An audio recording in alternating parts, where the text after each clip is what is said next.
Mummy मेरा दावड़ा चम खींच रही हो, ऊँघने दो ना मेरे को थोड़ी बार। So inappropriate behavior of you. Mummy ये चाय के जोड़े नाश्ता हूँ करने का वो खाखरा पूरे दिन खाखरा आखी दुनिया को એવું લાગતું है कि गुजरातियों तो हवार के नाश्ते में खमन ढोकड़ा फाफड़ा जलेबी એવું બધું खाते हैं। तुम शायद बिस्किट तो दे दो। खाखरा खाखरा मेरा खाखरा खाखरा मेरा खाखरा खाखरा मेरा खाखरा सुबह से लेके शाम हाय रे मेरा खाखरा है चाहे नाश्ता हो या जमणवार में भी खाखरा। अभी जा रहा हूँ नाने।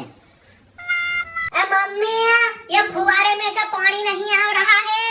मम्मी तुमने मुझे बोला था मैं लव मैरिज कर सकता हूँ तो लड़की ढूंढ। अच्छा पटेल समाज में से ही ढूंढना है क्या sir? Restricted love marriage boundaries तुम ही ढूंढ लो मम्मी, इट्स ओके। कल ही तो रखा था वो अकाउंट किधर गया? मम्मी इधर मेरी एलवी की टी शर्ट रखी हुई थी। हाँ पोतू मार दी।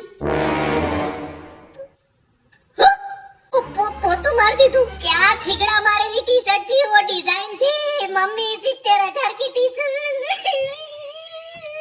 मम्मी એવું ના હોય, કેવું હોય એવું ના હોય। 70,000 की टी शर्ट को से तुम पोता मार रही हो।